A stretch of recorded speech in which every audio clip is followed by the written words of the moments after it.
एक बार बुद्ध एक गांव से गुजर रहे थे। उस गांव के लोग उन्हें पसंद नहीं करते थे। उन लोगों ने बुद्ध को घेर लिया और उन्हें बुरा भला कहने लगे।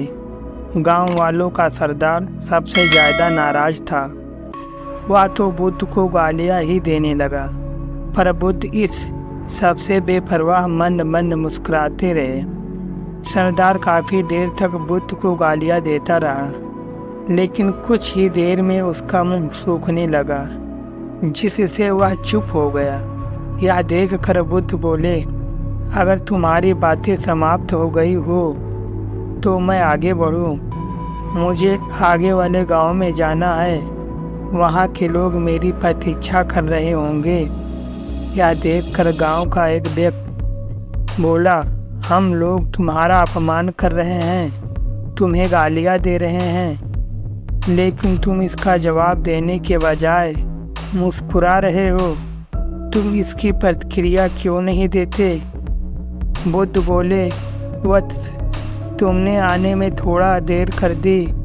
यदि तुम 10 वर्ष पहले आए होते तो मज़ा आ जाता, क्योंकि 10 वर्ष पहले मैं भी तुम्हारी तरह था। अगर उस समय तुम मुझे बुरा भला कहते, गालियाँ देते, तो मैं भी क्रोधित हो जाता। मैं तुम्हें इससे भी अधिक गालियां देता, हो सकता था हाथापाई पर भी उतर आता। पर अब मैं आगे बढ़ गया हूँ, अपना क्रोध घृणा सब पीछे छोड़ आया हूँ। अब मैं उस जगह पर पहुँच गया हूँ जहाँ तुम्हारी गालियाँ पहुँचने में असमर्थ है। तुमने मुझे गालियाँ दी, ये तुम्हारी भावना है, लेकिन तुम्हारी यह भावना मुझे तक पहुँच ही नहीं रही। मैं इससे आवेशित तभी होऊंगा जब मैं इससे भागीदार हो जाऊंगा, जब मैं इन्हें स्वीकार कर लूँगा। लेकिन मैं तो तुम्हारी इस क्रिया से निरपेक्ष हूँ, इससे बहुत दूर हूँ, इसलिए मैं अब भी पहले की तरह शांत हूँ। यह सुनकर सरदार बोला, अरे ऐसे कैसे? मैंने तो तुम्हें गालियाँ दी हैं और वो पूरे गांव वालों के सामने दी है, फिर उसे लेने या ना लेने की क्या मतलब है? बुद्ध बोले, वत्स, कल मैं एक गांव में गया था। वहाँ के लोगों ने मेरा प्रवचन सुना, वह बहुत प्रसन्न हुए। गांव का मुखिया मेरे लिए मिठाई लेकर आया और उसे खाने का आग्रह करने लगा। मैंने कहा कि मेरा पेट भरा हुआ है, इसलिए मैं इसे ग्रहण नहीं कर सकता। यह सुनकर वह व्यक्ति मिठाई वापस लेकर चला गया, क्योंकि जब तक मैं कोई चीज़ लूँगा ही नहीं तो कोई मुझे कैसे दे पाएगा। इसमें तो मेरी सहमति आवश्यक है। हाँ, ये तो है। एक व्यक्ति ने बुद्ध का समर्थन किया। बुद्ध ने पूछा, जब मैंने मिठाई लेने से मना कर दिया तो उन लोगों ने उसका क्या किया होगा? उन्होंने मिठाई अपने घर वालों में बांट दी होगी। एक व्यक्ति ने जवाब दिया। बुद्ध ने कहा, ठीक कहा, तुमने उस मिठाई की तरह ही तुम मेरे लिए गालियाँ लेकर आए हो और चाहते हो कि मैं इनके ग्रहण कर लूँ, पर भाई मैं इन्हें लेता ही नहीं। अब बताओ तुम इनका क्या करोगे? उस व्यक्ति के पास इसका कोई जवाब नहीं था। बुद्ध पुनः बोले, मुझे तुम पर दया आती है वत्स।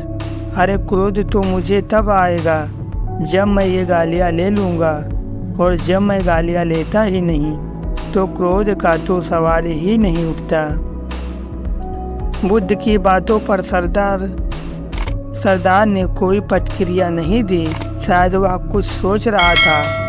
बुद्ध बोले, मैं अपनी आंखों से देख रहा हूँ कि गाली एक कांटा है, जिसे देने वाला व्यक्ति और लेने वाला व्यक्ति दोनों क्रोध से पागल हो जाते हैं। तो फिर तुम ही बताओ कि मैं आंखें रहते हुए भी कैसे कांटों पर चलूँ?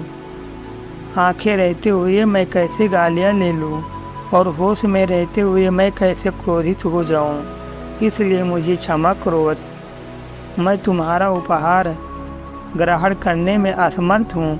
कहते हुए बुद्ध ने अपने हाथ जोड़ दिए बुद्ध की बातें सुनकर सरदार लज्जित हो गया। उसकी आंखों छलछला आई। उसने कुछ कहना चाहा, पर उसके होठों ने जवाब दे दिया, और जब उससे रह नहीं गया तो वह बुद्ध के चरणों में गिर पड़ा। दोस्तों, इसमें से ज़्यादातर लोग यही समझते हैं कि हमारे दुखों का कारण कोई दूसरा व्यक्ति है, और जब हम ऐसा मानते हैं तो हम अपने नियंत्रण की कमी और अक्षमता को अनदेख कर रहे होते हैं। वास्तव में ये हम पर निर्भर करता है कि हम दूसरों के द्वारा प्रदान की गई नकारात्मक को स्वीकार करते रहें या नहीं। अगर हम नकारात्मक को स्वीकार करते हैं तो हम अपने पैरों पर कुल्हाड़ी मारते हैं, और जब हम इसे स्वीकार कर देते हैं तो घृणा, क्रोध, हिंसा हर किसी से मुक्त हो जाते हैं।